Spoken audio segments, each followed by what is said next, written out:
Hi, Mystic Michaela Spiritual Family. This is Know Your Aura with Mystic Michaela, episode 23, entitled Aura Dating. And we're going to be talking about how dating works with all the aura colors and all that fun stuff. But first, talking to my husband, Scotty here. Hey, Scotty. Hey, guys.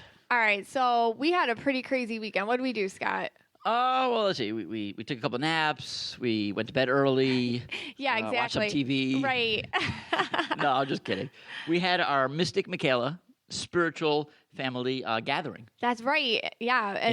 In Hollywood, Florida, over the weekend. We had people come from all over the country. I believe the furthest person that traveled was Michelle. That's crazy. Yeah, she came from Alaska. Oh, my God. I think she lives in Anchorage, Alaska. That's awesome. Is that incredible? Yeah, and she's a Zumba instructor because we had so many people come and hang out with us, like all from our Facebook group.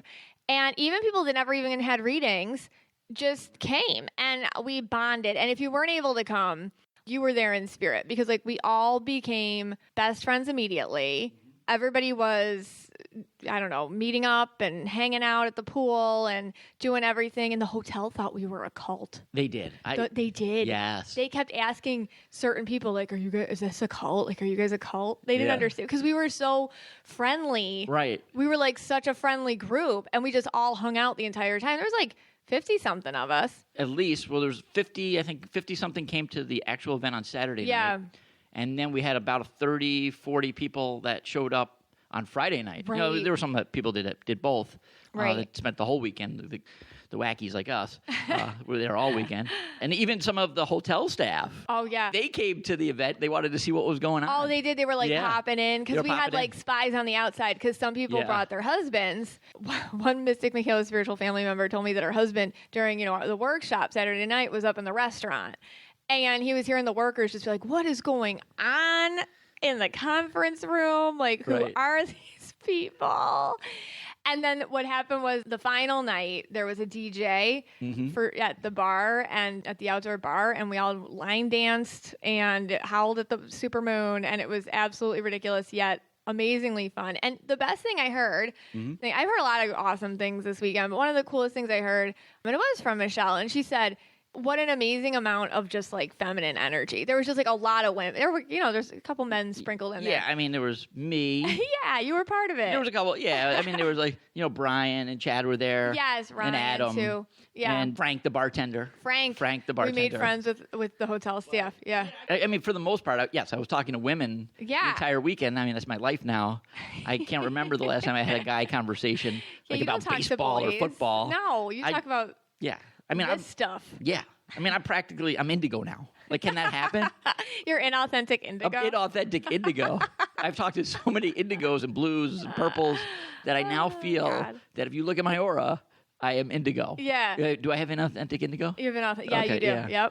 Yep. Well, it was really an amazing event. We're so happy that if you came, thank you. If you didn't come, you were totally there in spirit. We just had an awesome time. All around. I mean, I loved learning about like from where all the people were from. Yeah. We had Virginia, Atlanta, North Carolina, Chicago, Boston. A lot of California. Yeah, I practically almost fell asleep on St. Louis. Rachel from California. Oh yeah, Rachel. She was so sweet. St. Louis, yeah. All different ages, walks of life. We all came together and we're just a big buddy group. And so thank you, everybody. Mystic Michaela Spiritual Gathering. I want to say 2020. Yes. One thing I did. You know that you're working now on a meditation. I don't know if people know that. Oh, yes, I am. You're working on a meditation series for the group. And I am actually working on a joke line. Oh. Like a line of jokes. Okay. You know how like some comedians like tell knock-knock jokes. Sure. Rodney Dangerfield had like no respect jokes. Yeah, okay, yeah. Okay. I know where you're going. You don't want to go. Yeah. Okay. I am working on a line of aura color jokes. Oh my God, this is brilliant. It's brilliant. Only we will understand it. It's a very small market. Yes, it's a very small market, but it's my line of aura color jokes. Okay. And maybe I'll go stand up with this one day or something. Maybe I'll take it on tour, whatever. So I figured, I was going to practice on the people there. And so I wrote down a joke. Ooh. And I was going to test it. I couldn't find anyone to test it, so I actually tested it first on Frank the bartender. Okay. It didn't really go over well, but here you go. Okay. I'm going to tell it to you. Okay. So here's my joke. Yes. Do you have any red in you? No. Do you want some? That's disgusting. disgusting. Okay. And you could do this. You could do it any color. You could go green, blue, you're red. purple, right? Like whatever your aura color is. You have to say that's the pickup line. When I told this to Frank, that's disturbing. I think he wanted to punch me. So I don't know if he understood auras. Yeah. So he was like, "What?" Then I moved on to someone named Ekaterini. Okay. And I told her the joke. Oh yeah. And she absolutely loved it. I wonder why. That's a good one, Scott. So what do we talk about today? Okay, so today we're talking about dating and aura colors. And, I get all excited. I'm like, I should do relationships and dating, but I think we'd be here for hours. So we're just going to keep it to dating today. But even if you're in a relationship, we all have those friends that need a little help. You know what I mean? And you've been there probably too. So far and away, your aura color decides how you date. So before anything, and I talk to so many single people. I mean, truly, like, you figure, what I do, I try to get people on their authentic paths. This is what I do. I try to talk to a lot of people who are, in the process of trying to find their one. And the number one thing is you have to get out there. A lot of empaths do we're just going to stay indoors all day thing, which I get it.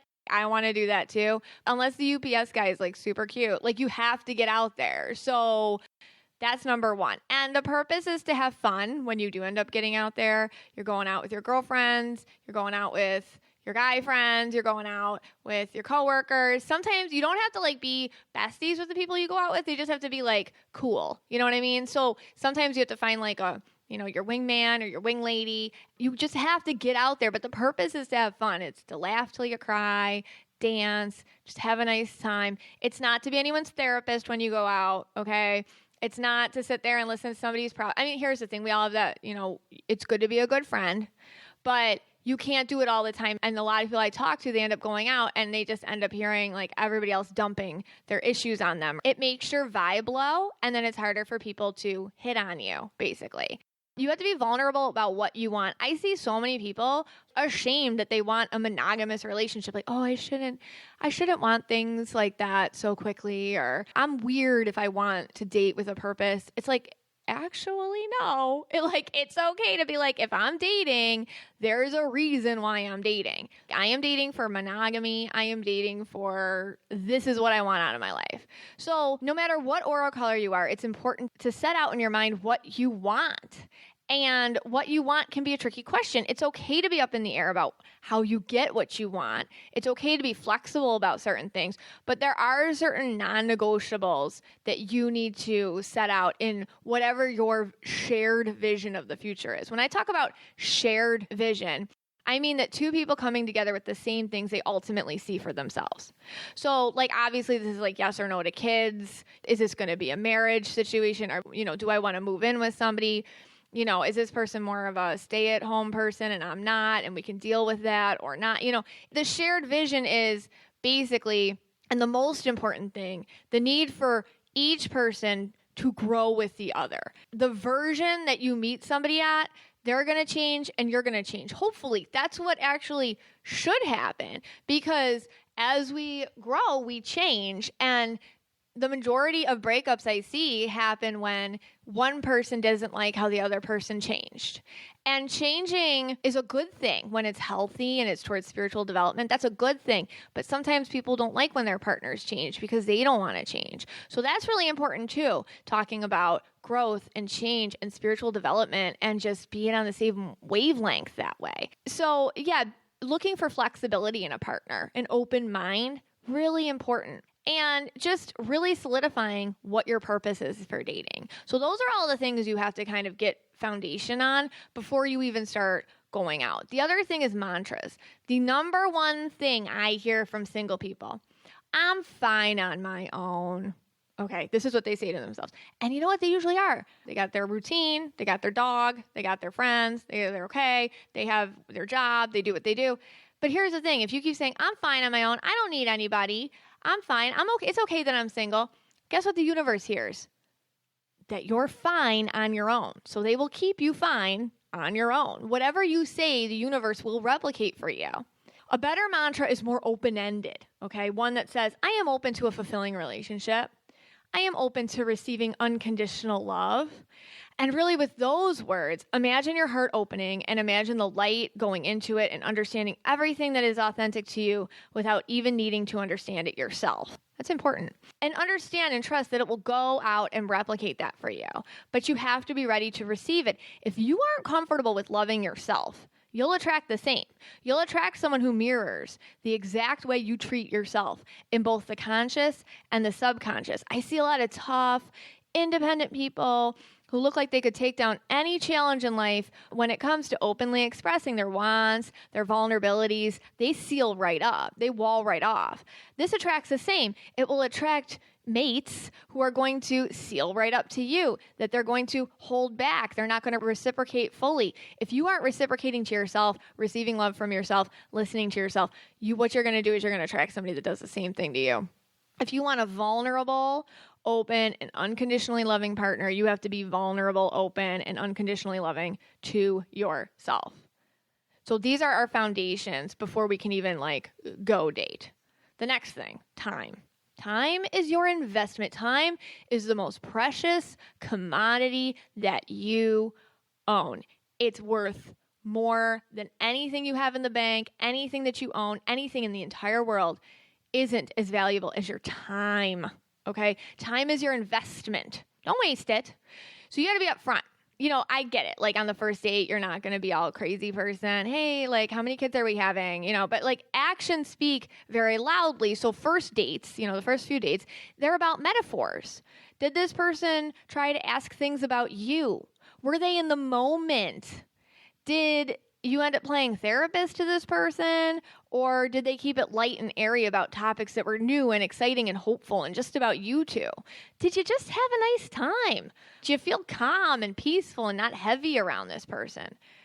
Here's red flag, okay? Big red flag. Love bombing. Maybe you've heard about that, maybe you haven't. That's a thing, and it's something I see happen to people a lot, and you don't realize it till after. If you know the signs, you can catch it.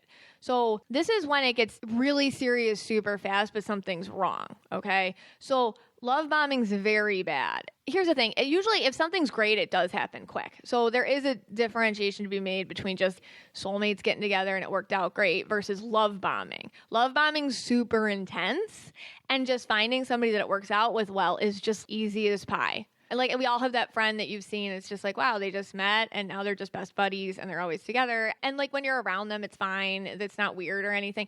That's normal. It just worked out. Love bombing's different. So what is love bombing? All right. Good things do happen quickly. That's true. But empaths are targets of these love bombers, which is basically a narcissistic or a sociopathic tendency. So they bring up personal topics really quick. And then they keep making you talk about it. Okay, that's kind of weird, right? So they'll be I don't know, all of a sudden, on the first date, you're talking about something that you never tell anybody. And then they keep bringing it up. Normally, people don't do that. If you tell something about yourself that was kind of vulnerable, nobody's hey, it's kind of like this or it's kind of like that. And they keep bringing it up. That's weird. Another thing love bombers do, they act like your savior. Okay, people who actually want to help you don't make some huge deal about it. Without me, I guess who would have given you a ride today? Remember that? Remember yesterday when I did that for you? Remember this? Remember that? Da-da-da. That's weird. If they keep reminding you about a favor or something nice they did to you, once you say thank you, it's over. Somebody shouldn't keep bringing something up. Also, they backpedal.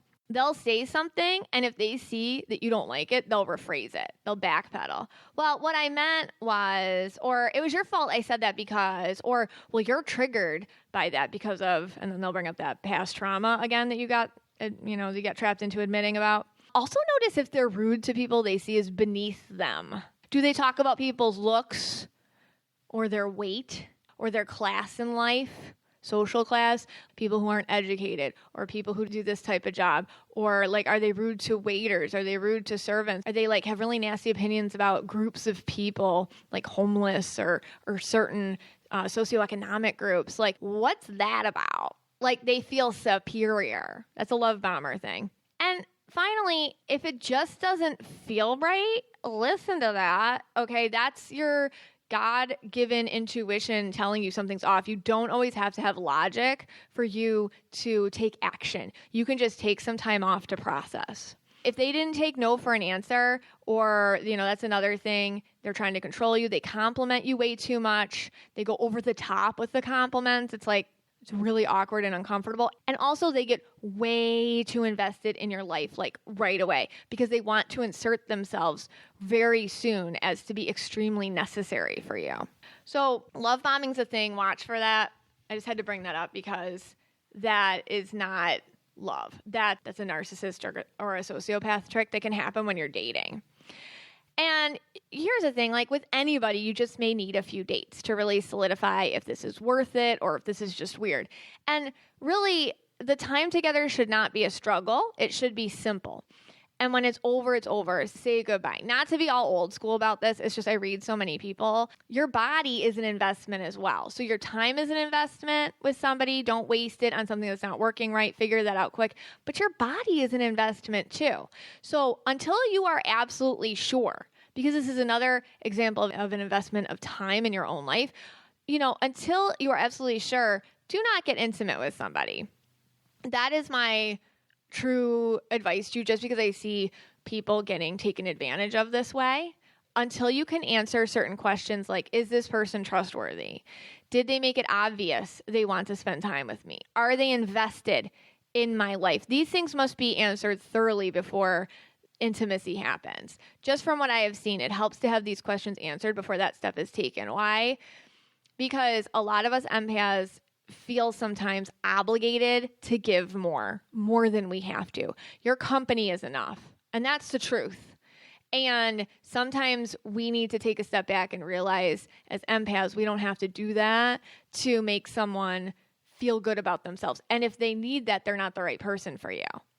I know I sound like mom, I understand that. I see it happen so much, and then people they feel bad about themselves. And that's an honest thing that I get over and over again in my readings, people feeling bad about decisions they made when they were really just trying to please somebody and they thought they were doing it for themselves, but they take time away from the situation and they're like, no, that person wanted me to, so I just did it because I thought I wanted to. Because what do empaths do? We absorb other people's feelings. We can borrow happiness from them. It's like secondary pleasure. It's not ours, it's theirs, but it's empty after a while. Meeting somebody. Okay, so energy. Energy is everything. You're out, you're about, you're single. What's going on? So I see this wall thing happening a lot. And I'm going to say it right here and now. I mean, obviously you want to be clean and look your best when you're out, but people do not approach you because of what you look like. I swear on anything I know to be true. It is your aura. It is your energy. That is what will make somebody approach you or not. I see this wall thing happening a lot. So I see men do it. I see women do it. We all have an ability to feel someone's energy. It's just a cold read. It's pure animal instinct. I see a lot of jaded people and they wear this energetic armor. I can see it in color, but we can all feel it. Like I said, I read many women and it's the empathic and open ones who are going to get approached more. If you're just kind of open and vulnerable, you're easier to approach because nobody wants rejection. So if you just look like you're going to be nice, you're going to get approached more. But some people have a shell on them because they're pissed or they're like, don't talk to me, or that because it's coming from a place of insecurity. And if that's you, you got to tap into that and be like, whoa, why am I angry? Why am I insecure? Because some people who have that kind of angry wall thing going on, what it is they've been hurt. I see this a lot with people who've been hurt. They don't want to get hurt again. And truly what it's really about is a self-hatred thing. I let myself get hurt before and I'm not going to let myself get hurt again. But they want a relationship. So relationships are, it's painful. It's vulnerable. You have to put yourself out there. So yeah, empathic, open, non-walled off people, you're going to get approached more. But I see a lot of blues and indigos. So I'll go into aura colors and how each one kind of puts off a vibe here. So blues and indigos, they do get approached most often. It's just true. They just feel nice. But you won't if you're one of these colors, if you dim your light, which is a whole thing blues and indigos do, because one, they do not like attention because they can feel it. And also they avoid attention because sometimes they don't feel they're worthy of it. And also, this is all subconscious, they don't want to take it from someone else in the room. Like if you're with the friend that always gets attention and, you know, somebody comes over and talks to you, you should talk to my friend. It almost feels awkward for you to receive someone's attention because that's like, you've been programmed to like pass that off to somebody else who wants it more. So you got to watch that when you're dating. When someone talks to you and you're an empath, you're blue and indigo, you got to receive it. You have to really take it in. So this all has to be seen so it doesn't become any sort of wall for you where you become like invisible, basically. Yellows are actually super good at dating. They're actually really good at it because they keep it kind of light and casual and they don't get attached too quickly. They can keep like an interview process. They're real bubbly and they always have something to talk about. But yellows are super good at dating because of all these things. However, sometimes they have this tendency to think that the person they like should be the one. And they'll get like fixated on it. That's not good.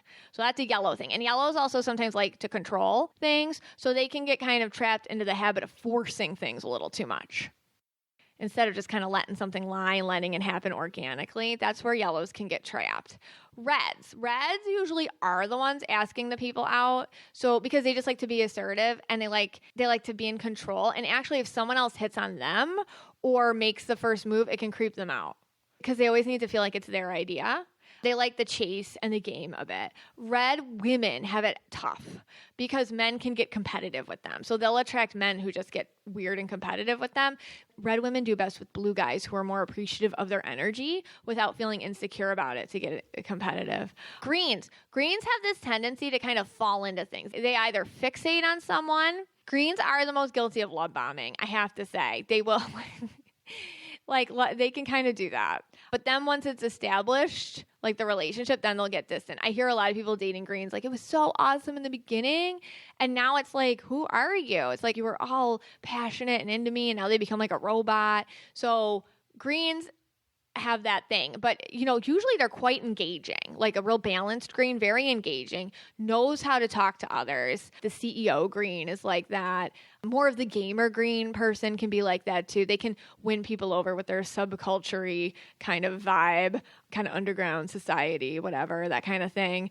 The vibe is what gets the greens their attention, kind of like their mystery will stand out to people and they'll get approached, or they're so full of life that they'll approach other people and like people just fall all over them. So it's kind of like either or depending on what type of green they are.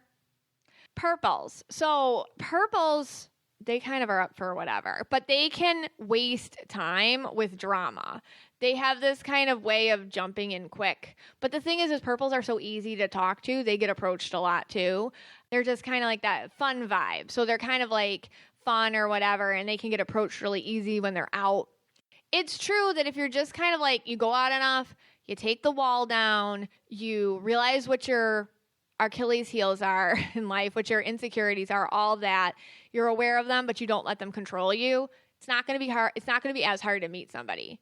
I'm not going to say you're not going on like a bunch of bad dates before you meet the one, but I am saying it's easier to meet people. A big thing I tell people is dump the list, okay? The list. What is the list? I see some people have the list. And I hate when I do a reading because it's always so awkward because Spirit will show me like a list sometimes when someone's single. And then Spirit like rolls out a list. It looks like, you know, really long parchment paper or something. And I'm like, oh no, I got to tell them about their list. Because like usually people with a list get a little defensive about having the list. So what is the list? The list are like really very petty things that will keep you from finding a relationship. Like his shoes were gross. He drives this type of car, which means that he doesn't do this. You know, his hair was too long. I don't like what he does for a living. I don't know. He talked out of the side of his mouth. It bothered me. Like stuff like that. Like the list are things that actually keep you single. That is your ego and your programming keeping you single. If you have like a really silly list like that of things that one could get over. You know, you have to see past these things and like feel more with your heart, not get stuck in your head about it, because that's where the programming is, and that's what can keep you single. Just when you are out and doing your thing, and this is all energy, you have to be wary of the first wave of people that approach you. all people have to be careful of that, but like empaths, like purples, indigos, blues, turquoises have to be the most wary. The first few people that come up to you, they aren't your people usually. So you have to kind of test them to see if they'll stick. If they give up easy on you, it was because they read you as easy. And when you're not, they go back to looking for easy. Okay. So yellows and reds and greens have actually no problem getting rid of the first wave of people. Like it's almost like a first wave guy will sense a yellow girl and be like, yeah, never mind. Because they just know, the yellow girl is going to ask 10 to 20 questions right off the bat. And then they're going to be like, okay, bye. Like I'm just going to go find someone else. Purples, blues, turquoise, indigos. Yeah. We're more susceptible to the first wave of guy. So you just, get rid of them. Test them, move them on. This is for men too, by the way. The tough ones, the ones with the armor up, it's really hard for them to get approached at all. It's kind of like a self-fulfilling prophecy, like dating sucks. So then, yeah, if that's your philosophy, like dating's going to suck. And then when you meet the first wave people and they do suck, then you're like, oh yeah, I was right. But the thing is, there's others and they come in the second wave and those are your people. And you have to ask for help. That's part of being vulnerable. You have to be open to blind dates, people setting you up. You have to ask your friends for help. Trust me, people want to help you. People live to be matchmakers. Let them. Online. My thoughts on being online. It's become a total shit show. I don't know how else to say it. There are only sociopaths left on there of various degrees of scary. It's pretty bad if you choose to do it. You just have to be really cut and dry about who you let in. You have to make your intentions super clear. And don't let them talk to you about meeting forever while you've never actually met. Get that happening if you're interested, and obviously public place and all that. An interested person will get that happening, so they won't string you along. If somebody starts stringing you along, no. Like, let's take this to an in-person conversation right away. Let's not drag this out. Texting. That's like a waste of your time. Like I said, again, time is your most precious commodity. Do not waste it. How to get that barrier gone? Maybe you feel like you have some sort of barrier. Either you have a dim your light invisibility thing going on, or you were jaded from a past relationship and it's hard for you to receive love or receive attention. Here's the thing. You have to trust yourself. You have these instincts with you. You have to feel them. If you feel like somebody's not right, they're not right. If you feel like someone's cute, hold on to that. That's interesting, okay? It takes time to process feelings. It's not always like the movies where it's just like fireworks and all that. Sometimes it takes man, being with this guy is the first time I haven't thought about my ex. That's good. That's something to look at right there. And put it out there vulnerably that you are interested. It's okay to say yeah, I'd like another date with you. That sounds nice. Like you're not too available, but you're not, playing too hard to get, you know what I mean? But take a cue quick if the other person is not. It's time to let it go if it's not working. So many of us are programmed to make unworkable things work, to put ourselves in positions where we are second, to force something that is not working. If they say, I am not looking for anything serious right now, that's an answer. No matter what happens after, as they blow up your phone or want to hang out or do this or that, no, it's not going to change. You got to listen to people. If they say they are interested, but they're constantly busy, they can't return texts, they're always working, let that go. No matter what that person said, it's time to move on. The actions aren't aligning with the intentions. It's the investment of your time. Show the universe with every action what you are willing and what you are unwilling to put up with. When you betray yourself one time with someone, the universe picks up on that message and sends you more of the same. When you retain your energy one time with someone, the universe listens to you and sends you more of the same. So show the universe with every action, every response that you are only willing to accept complete fulfillment, unconditional love, and actions with intentions. So many empaths will feel the intentions being right, but the actions don't match up. Leave it quick. Yes, you are allowed to be selfish when you are dating. I said it. This is not family stuff. This is not friend stuff. This is dating. You can be more cutthroat about your boundaries and who you will and will not give attention to. Give an investment of energy to. You only give it to places where there are returns. And my last thing I want to say is hanging your hat on someone else's timeline. I say this all the time. If somebody is not out of something yet, they're still in a relationship, well, you just have to wait till I get this done, this.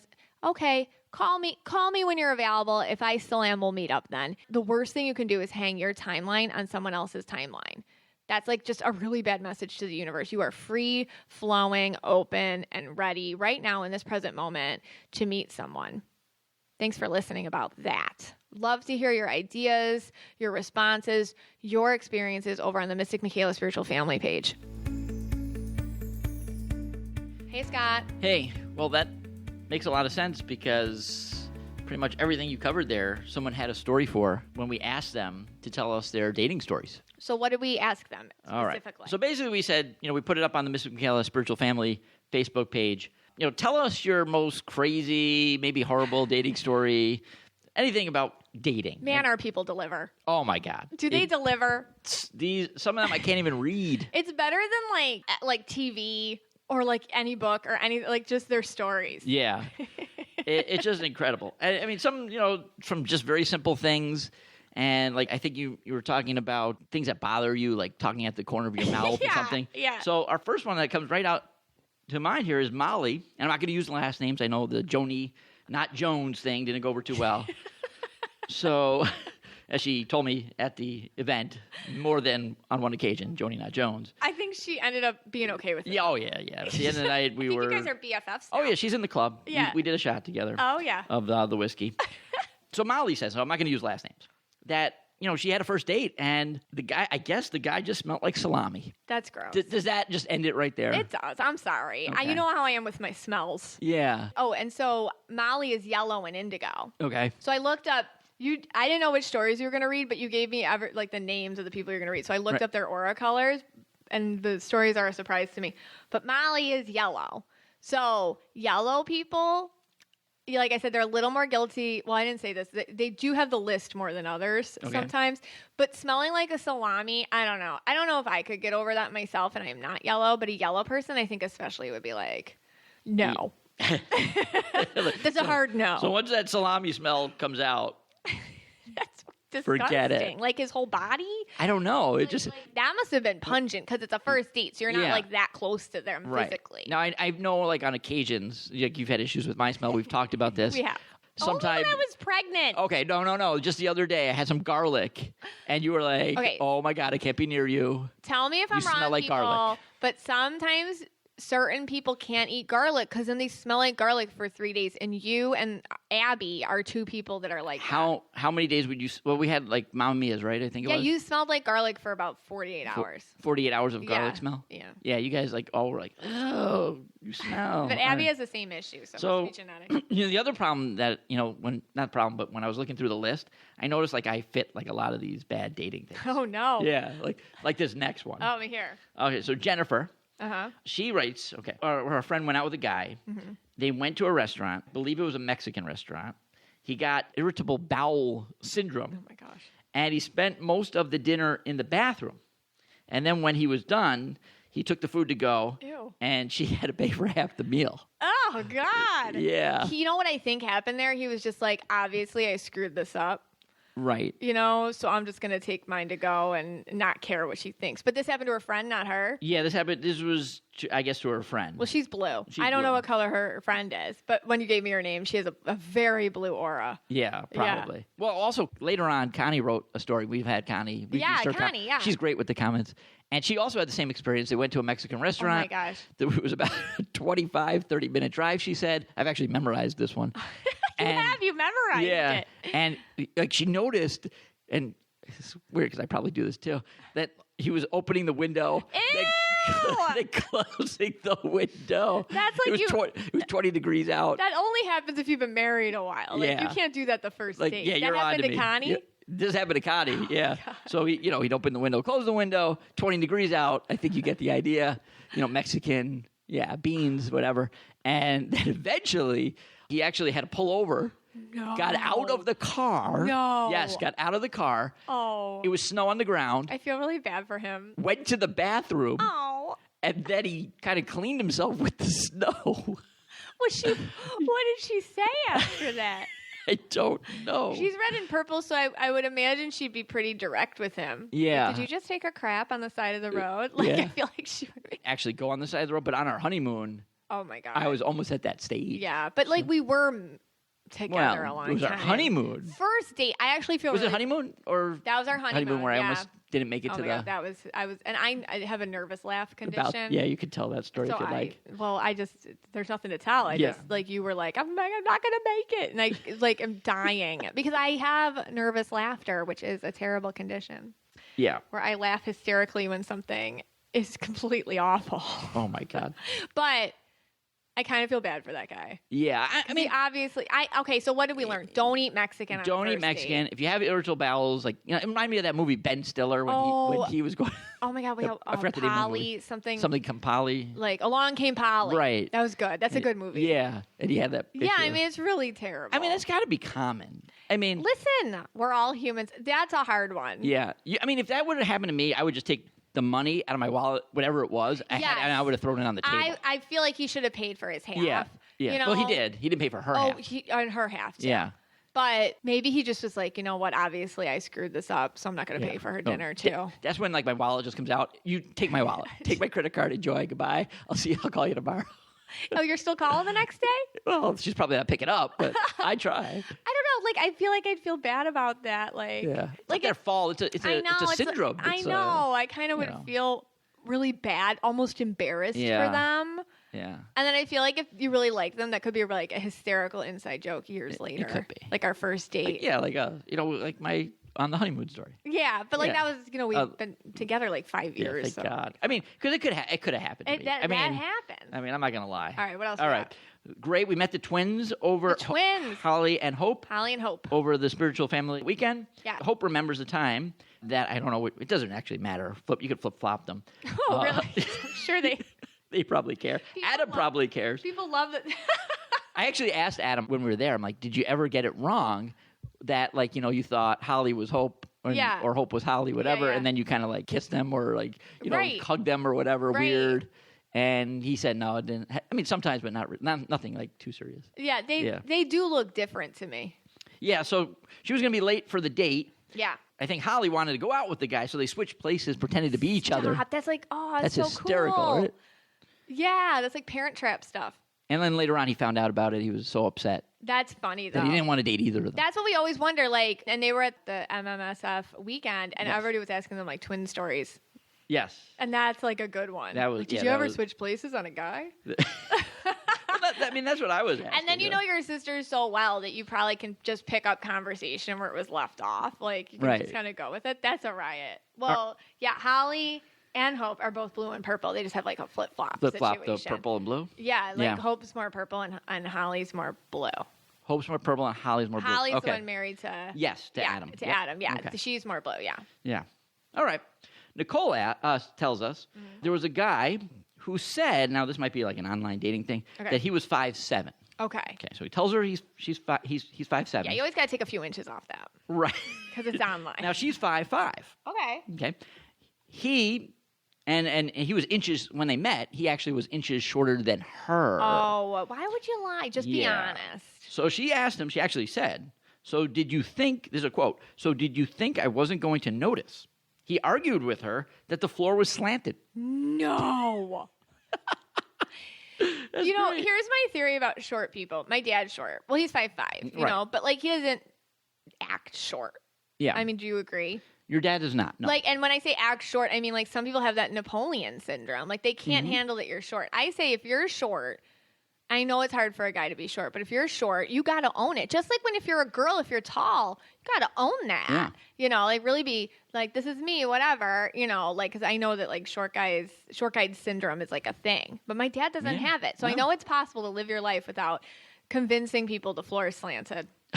And she wasn't really mad about that he was short. No, I guess. Just like, why are you lying? Yeah, why are you arguing with me? Yeah, it's like, how are you going to get away with like? You or can't, at least when you meet her, just be like, you know, it's very hard for me to get dates with my height, but you know, I hope you don't find it a problem. Right.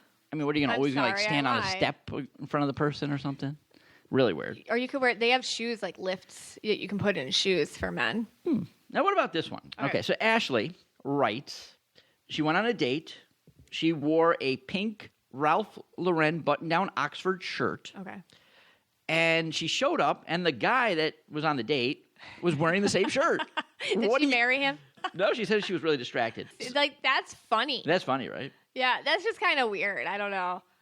Yeah, so, I mean, what do you do with that? I don't know. Like, it depends, like, how funny you could make it. Okay. Like, you know, like, I feel like...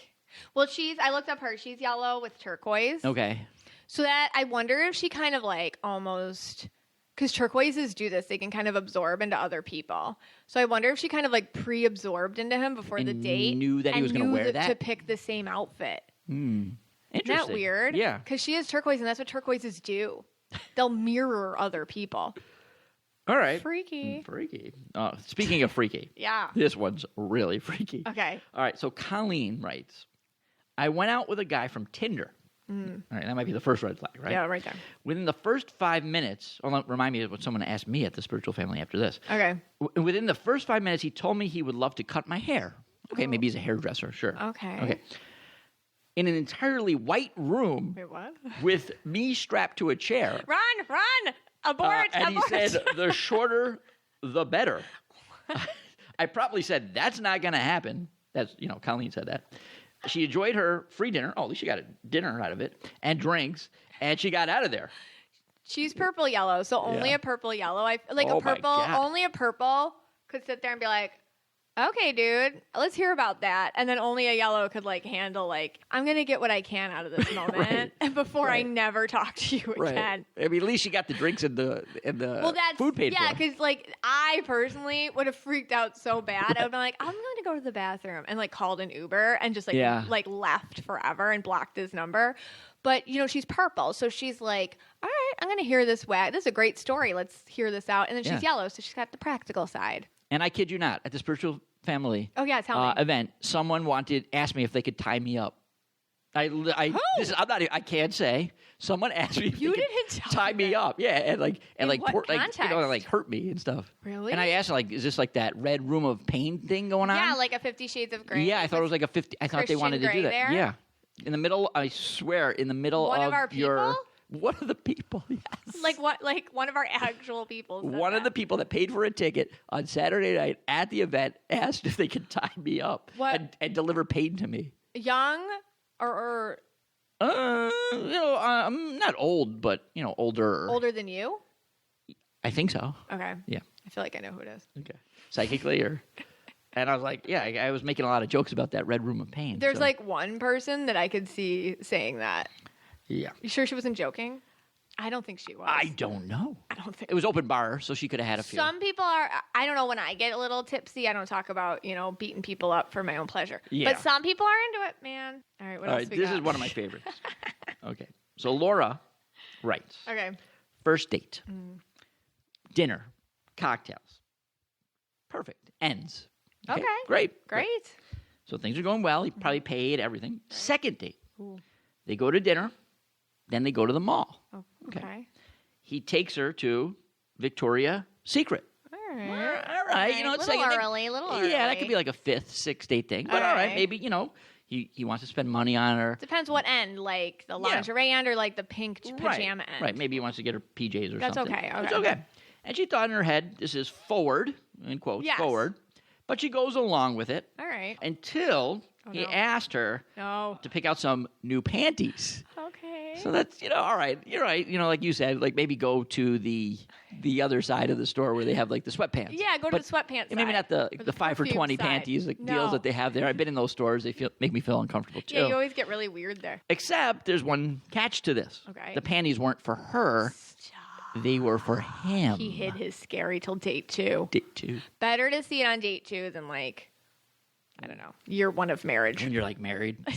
And he's like, hey, you want to go get me some big panties that I can wear? Oh, my God. I mean. Well, Laura is yellow and blue, which means that she obviously felt, and this was what happens to us blue people. Well, I'm indigo, but like blue people, I know this happens to them. You attract the ones, and they feel like they can tell you anything. But I'm glad that was it. Yeah. Yeah. I mean. Unless you're into that too. Right. Which is cool. Right. But he's looking for a very specific type of person. Probably not her. Yeah. Yeah. Oh. I mean, even like crossing the line of buying the 5 for 25 panties. Right. That could have been a red flag too on the second date. Yeah, I think that's a red flag anyhow because it's a little bit, like forward. Yeah. There were so many that came in. There were so many. So, oh my gosh, you guys have to read them. And a lot of them dealt with like how the check was divided at the end. Okay. Okay. Now, for me, I mean, I when we were dating, I think for the most part, I picked up the bill. Yeah. Like every time. Like when we were first dating. Yeah. I mean, it's like I'm paying like the full bill. I'm not going, you put in the tip. Right. You put in a quarter. Right.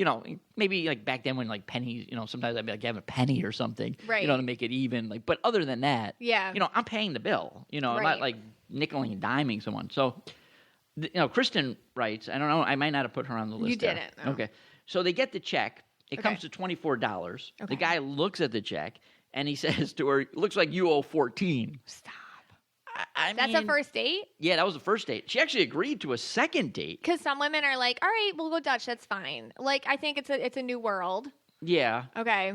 It's a little strange to me, though. Right. Because you have daughters and you're teaching them. Right. Yeah. Another guy, same kind of concept, had like the 2/3 rule. What? Where because he was the gentleman and she was the lady, I guess, decided that he would pay 2/3 of the bill if every you're time. going to bring up that kind of logic, that's weird to do it. Like you go Dutch or you pay the whole thing. Like you don't call yourself a gentleman because you paid for like 2/3 of it. Right. Now you just look cheap. Right. That's just strange. Yeah. Like either go Dutch and you're just that guy or just do the whole thing. She paid it on her card and then he handed her some crumpled up bills and she actually did the math and it came out to 2/3.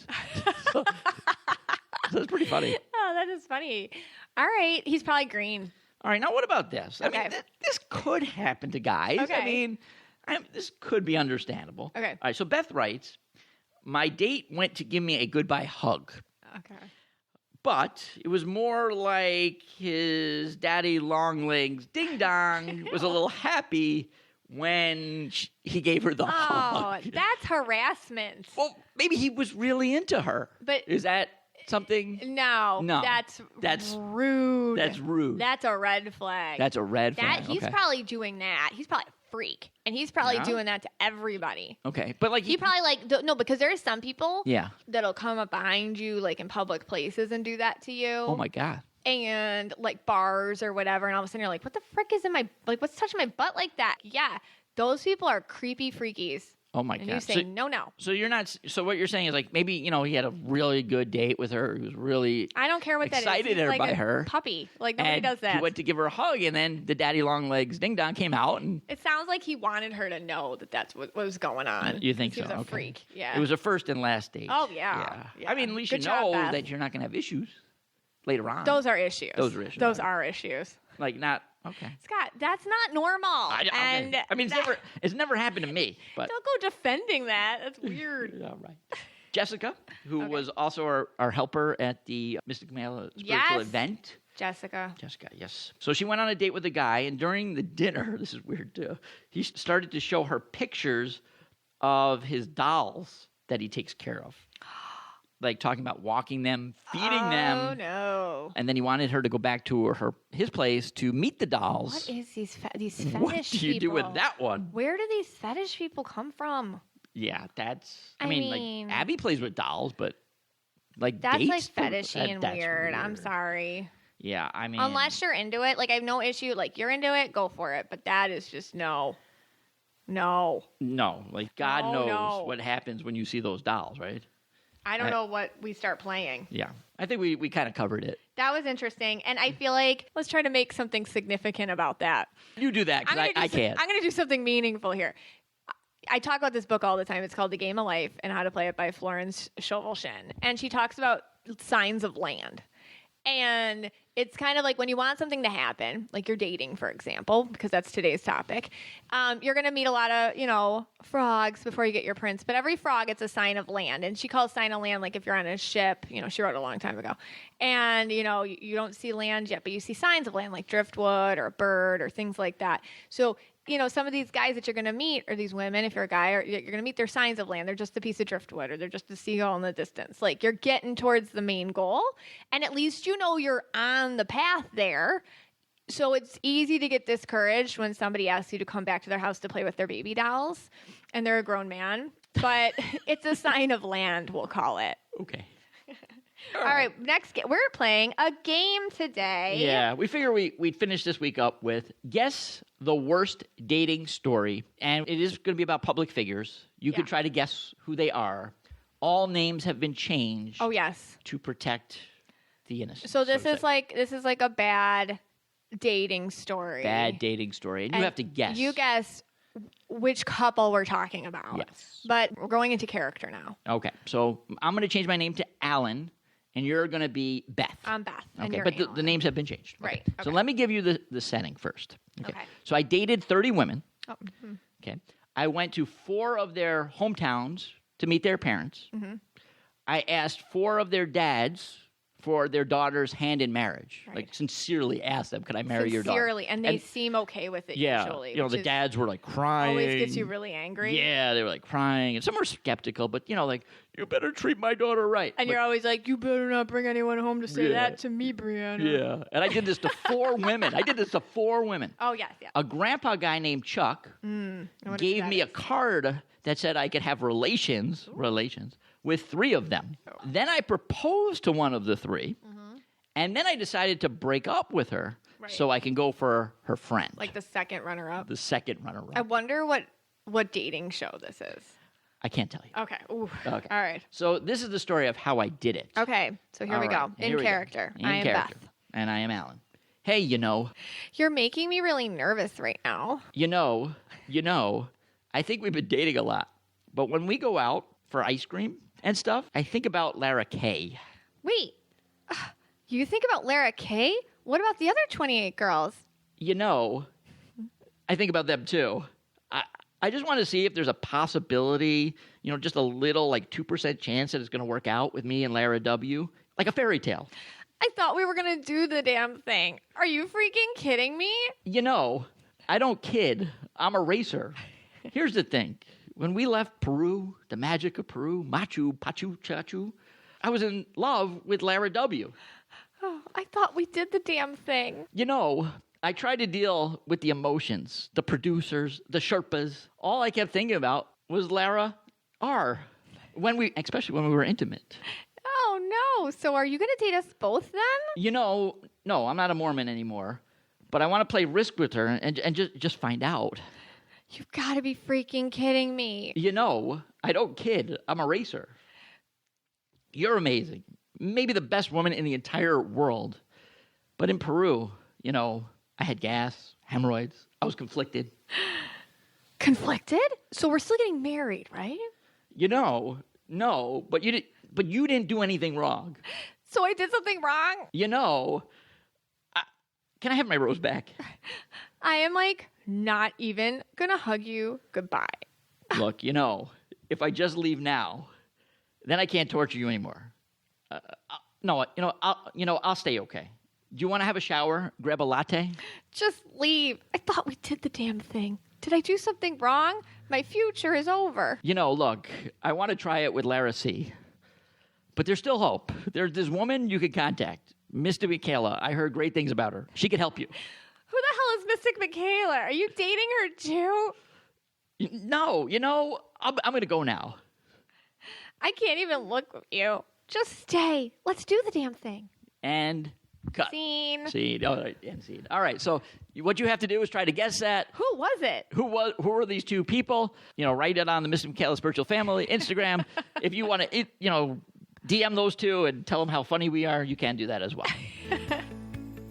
Guys, I just want to thank the Mystic Michaela Spiritual Family for sponsoring this episode. You guys mean the world to me, mean the world to Scott too, and we appreciate you. And as always, this podcast is for you and about you. Any suggestions you have, this actually was a suggestion today, this topic. I always take topics from things that I know you want to hear about.